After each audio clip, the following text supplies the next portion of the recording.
사랑하는 새벽나라 친구들 안녕하세요. 여러분과 함께 월요일 말씀을 나눌 유승현 목사입니다. 영국의 리버풀대 연구진에 따르면 부부가 오랜 기간 함께 살면 살수록 표정이나 인상이 닮아간다고 합니다.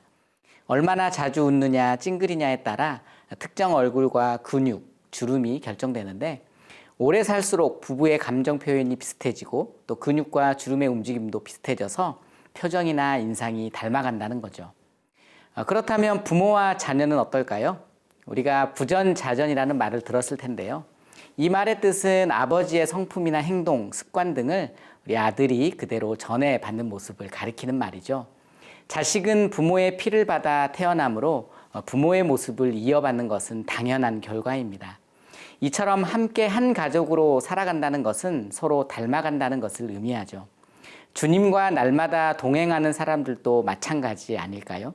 매일 주님의 말씀을 읽고 묵상하며 그분의 뜻을 구하며 살아갈 때 어느새 주님과 닮아 있는 자신의 모습을 발견하게 될 것입니다. 오늘은 주님과 나는 닮을 꼴이라는 제목으로 말씀을 나누겠습니다. 오늘의 말씀은 베드로전서 1장 13절에서 25절입니다.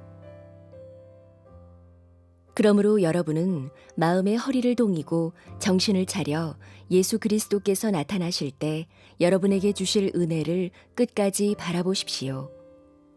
여러분은 순종하는 자녀로서 전에 무지한 가운데 따라 살던 욕망을 본받지 말고 여러분을 부르신 분이 거룩하신 것처럼 여러분도 모든 행실에 거룩한 사람들이 되십시오. 기록되기를 내가 거룩하니 너희도 거룩하라 라고 하셨습니다. 또한 여러분이 사람을 외모로 취하지 않고 각자의 행위대로 판단하시는 분을 아버지라고 부르고 있으니 나그네로 사는 때를 두려움으로 지내십시오. 여러분이 알다시피 조상들로부터 물려받은 헛된 생활 방식에서 여러분이 해방된 것은 은이나 금같이 썩어질 것으로 된 것이 아니요 오직 흠도 없고 점도 없는 어린 양 같은 그리스도의 보배로운 피로 된 것입니다. 그리스도는 창세 전부터 미리 알려지셨고 여러분을 위해 마지막 때에 나타나셨습니다. 여러분은 그리스도로 인해 하나님을 믿는 사람들입니다. 하나님은 그리스도를 죽은 사람들 가운데서 살리시고 그분에게 영광을 주셨습니다. 그러므로 여러분의 믿음과 소망은 하나님께 있습니다. 여러분은 진리에 순종함으로 여러분의 영혼을 깨끗하게 해 거짓 없이 형제를 사랑하기에 이르렀으니 청결한 마음으로 서로 깊이 사랑하십시오. 여러분이 거듭난 것은 썩어질 씨로 된 것이 아니라 썩지 않을 씨로 된 것이니 곧 하나님의 살아있고 항상 있는 말씀으로 된 것입니다. 그러므로 모든 육체는 풀과 같고 그의 모든 영광은 풀의 꽃과 같도다. 풀은 시들고 꽃은 떨어지나 주의 말씀은 영원토록 있도다 라고 했습니다. 이것이 바로 여러분에게 전파된 말씀입니다. 오늘 본문을 통해 베드로는 성도들에게 거룩한 사람들이 되라고 권면합니다. 바로 이전 본문에서 바울이 성도들에게 설명했던 예수 그리스도를 통해 얻게 되는 구원의 소망, 바로 하나님의 은혜에 대한 권면이라고 할 수 있는데요. 당시 성도들도 구원에 대한 소망을 가지고 있었을 것입니다. 하지만 성도들이 삶 속에서 그 소망을 간직하고 살아가는 것은 참 어려웠겠죠. 지금도 그렇지만 우리가 살아가는 삶의 환경이 그리 녹록지 않기 때문이죠. 그래서 베드로는 그러므로라는 접속사를 통해 위에 언급한 소망을 끝까지 바라보라고 권면합니다. 그렇다면 구원의 소망을 가지고 살아가는 것은 무엇을 의미하는 것일까요? 그것은 바로 거룩한 삶입니다. 15절을 읽어보도록 하겠습니다. 여러분을 부르신 분이 거룩하신 것처럼 여러분도 모든 행실에 거룩한 사람들이 되십시오. 베드로는 이전에 가지고 있던 욕망을 본받지 말고 모든 행실에 거룩한 사람들이 되라고 권면하는데요. 그 이유는 우리에게 구원의 은혜를 주시는 하나님께서 거룩한 분이시기 때문입니다. 그래서 그는 레위기 19장 말씀을 인용합니다. 내가 거룩하니 너희도 거룩하라. 사랑하는 새벽나라 친구들, 거룩하신 하나님께서는 우리를 구원하시기 위해 독생자 예수 그리스도를 우리에게 보내주셨습니다. 그리고 예수 그리스도를 통해 저와 여러분은 하나님 나라의 소유된 백성이 되었죠. 이것은 세상 사람들과는 구별된 존재라는 것을 보여줍니다.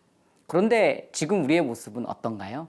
하나님 나라의 백성으로 구별된 모습으로 살아가기보다는 거듭나기 전에 살던 모습 그대로 살아가고 있진 않나요? 성공에 대한 열망과 이기심, 치열한 경쟁과 약육강식의 원리, 물질 만능주의의 유혹 앞에 거룩함을 잃어버린 채 살아가고 있을 수 있습니다. 이럴 때 우리에게 필요한 것은 내가 누구인가라는 정체성이죠. 여러분, 우리는 거룩하신 하나님의 자녀입니다. 이것은 하나님 아버지의 형상을 닮았다는 것을 의미하고 하나님의 성품을 가진 존재라는 것을 의미하죠. 자기 스스로 거룩한 존재이기에 거룩한 것이 아닌 하나님께서 거룩하시기에 우리도 거룩한 존재가 되는 것입니다. 그러므로 하나님의 자녀라는 정체성으로 무장하여 거듭나기 전에 가지고 있던 죄악된 모습을 버리고 하나님의 자녀다운 말과 행동으로 세상과 구별된 여러분이 되길 바랍니다.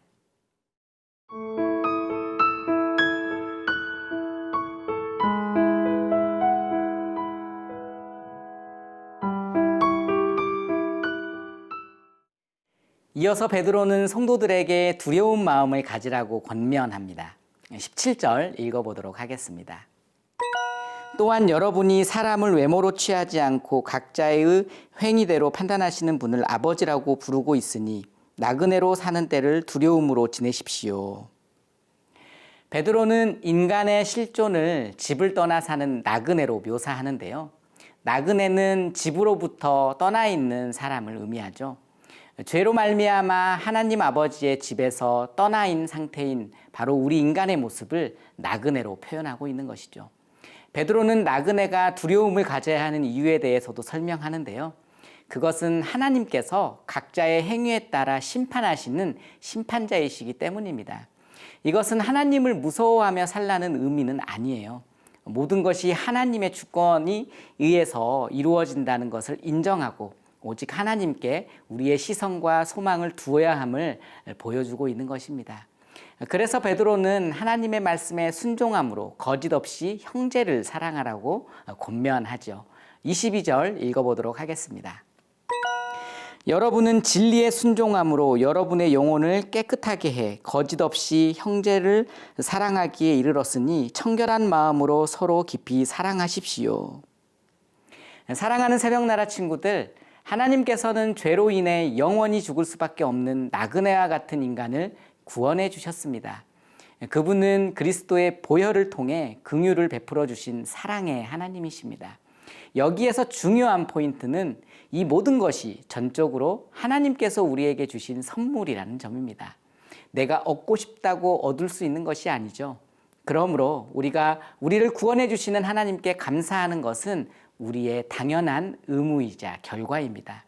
오늘 또 하나님 나라를 소유한 거룩한 백성으로 거짓 없이 형제를 사랑하며 그런 우리의 모습을 통해 예수님을 보여주는 저와 여러분이 되길 바랍니다. 기도하겠습니다.